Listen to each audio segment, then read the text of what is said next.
Well, hello everyone. Today we're going to be talking about how to help your teenager make friends. Now this can come up in a couple of different scenarios. One, maybe you move to a new city or new community and now your teenager needs to start all over in effect and trying to make some new friends. Or maybe it's just going from junior high to high school and it's going to be a bigger environment and you want your teenager to be able to be successful in joining and making friends. So, today we're going to take a look at our three fundamentals of mindset, building connection, and empowerment through the lens and through the context of making friends. So let's get started.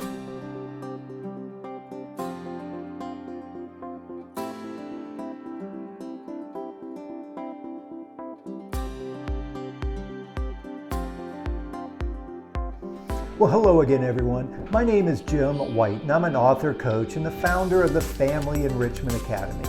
In today's topic, we're taking a look at the idea of helping your teenager to make friends. But before we dive in there, I just wanted to express my gratitude and say thank you. Thank you for taking the time to click on this video and watch it and really try to connect with our community. I just can't tell you how much I appreciate your engagement and your commitment to being a better parent. So again, first of all, from the bottom of my heart, just thank you for joining us today.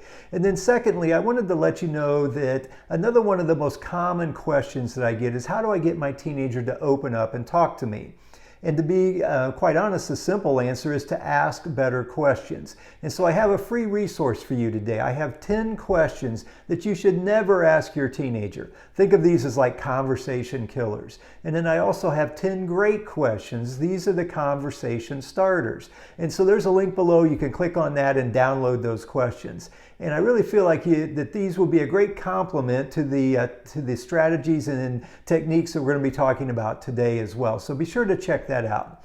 So anyway, back to our topic today of how to help your teenager make friends. So we'll start off by taking a look at that first fundamental around mindset. Let's take a look at how mindset and a shift in mindset can maybe help put you in a better position and put your teenager in a better position to be able to make quality and long-lasting friendships and relationships. So one of the fundamental lessons that we like to teach here at the Family Enrichment Academy is this idea that all of us within us have two competing mindsets. We have one mindset that is fear-based and one mindset that is love-based. And every day in every circumstance, we have these two different, again, competing mindsets, and we have an opportunity to choose which one that we want to engage with. And when it comes to building friends, what I'm going to suggest to you is that the more grounded and centered that we can be in that love-based mindset, that's what puts us in a position to build quality friendships.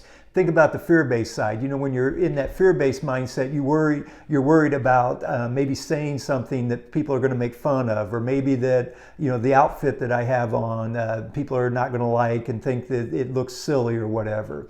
On social media, fearful mindset leads to worrying about how many likes that you're getting on social media. So you can see all that plays into your teenager. And so again, we want to teach our teenager, but the reason I bring this up is part of your role in this idea of mindset is to start to teach your teenager and empower them to be more love-centered and to choose that love-based mindset as they go out and engage with other people. And the more they do that, the fundamental principle, sort of like an absolute truth, is that love heals, and love is also the source of all pleasure and joy and purpose within our life, or peace, joy, and purpose. So the more we can teach our teen to be love-based, the better position they are going to be to attract and develop quality friendships. So that's that cause and effect.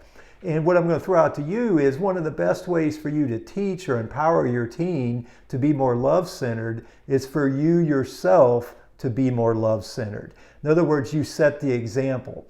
I like to throw out that I think 80% of what your teenager gains and learns from you is really just through your example, not so much what you teach or tell them. It's they're watching you and they're learning through your example. So the challenge for you is for you to try to become more love-centered as well. And again, it's not that you don't have love inside you, it's just that there's a lot of times what we have that love inside us, but we then end up acting out of fear. Just because of a circumstance that pops up. So developing our ability to choose love over fear, regardless of the circumstance, is a key component. And so I challenge you to really work on yourself as an example for the teen. And this is going to help them, again, as they become more grounded in love, they're going to be in a much better position to develop friendships. So that's the connection. So start with yourself. How do you do making friendships? How can you be more love-centered? Where are you from the standpoint of kindness and compassion to others? How do you respond to new people that you meet, whether it's just in the grocery store or coffee shop or whatever? Your teenager's watching and they're learning from that. So again, my challenge to you is for you to become more love-centered so that you can start to empower your teenager to be more love-centered and let go of that fear-based mindset, because that's what causes all the problems. So anyway, that's the first challenge, a shift in mindset to really focus in on being love-centered. So now let's talk about, once you're there, how can we build connection? And then how can your teenager build connection as well? So let's jump to that as the next part of this process. So building connection is the second fundamental that we really focus on here at the Family Enrichment Academy.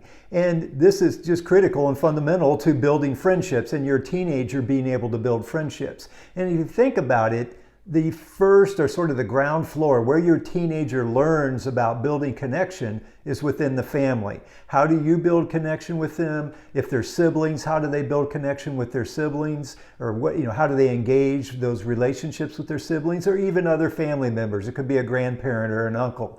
And so this is the sort of the training ground, if you will, to where your teenager learns about the process of building connection.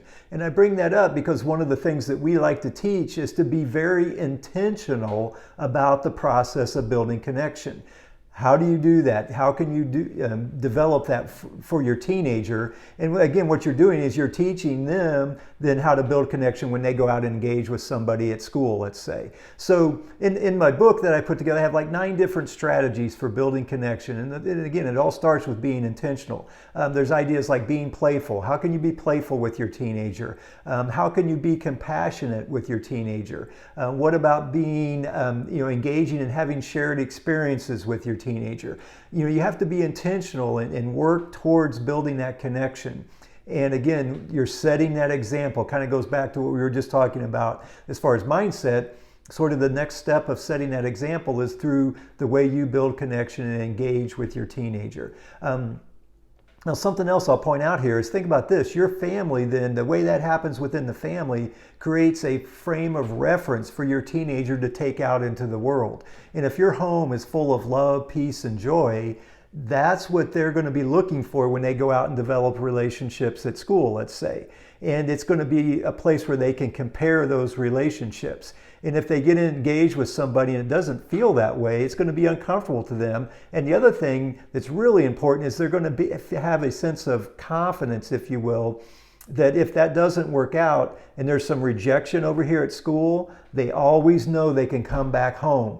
And at home, there is connection. At home, they do feel safe, and there's a loving environment to come back to.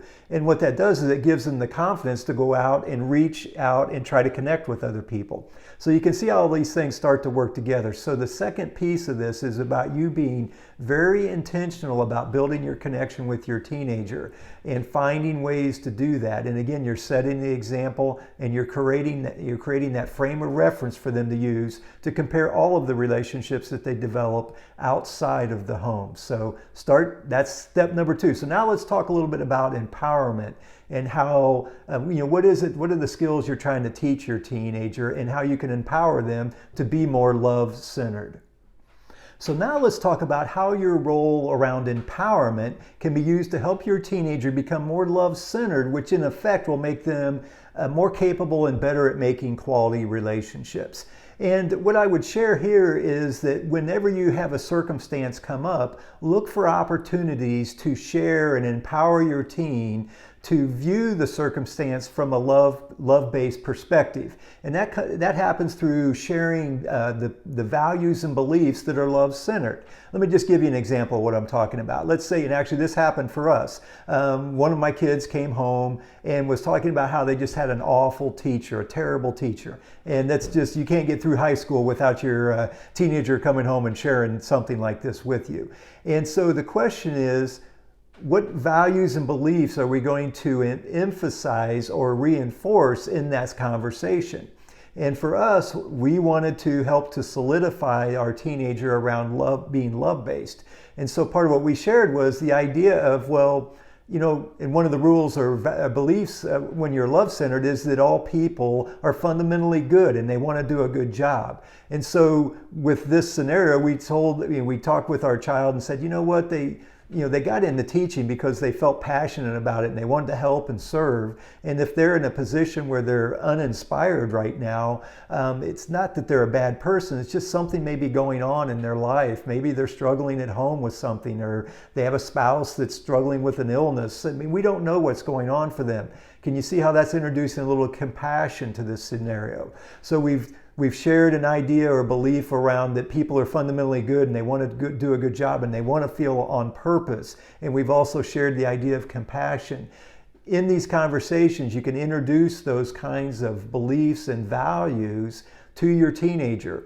And when you do that, they start to take it on and they can start to see the value in engaging from that perspective. And so that's an example of how through an empowerment approach, through different situations that pop up, that you can begin to introduce these ideas and point them back to the being love-based or having that love-based perspective. So anyway, that's where as situations come up, circumstances come up, look for opportunities to not just coach them on how to get through a particular circumstance, but how can you reinforce and point them to the power of being love-based as well. And again, the more you do that, the more love-centered they become. That puts them in a position to be able to go out and engage with new people, make friends, and really have them be quality relationships. And they start to feel like they can make a difference as well. That's another key thing, is that, to start to see that, if there's somebody struggling, and if I'm compassionate, I can make a difference to that person and invite them to take that on. So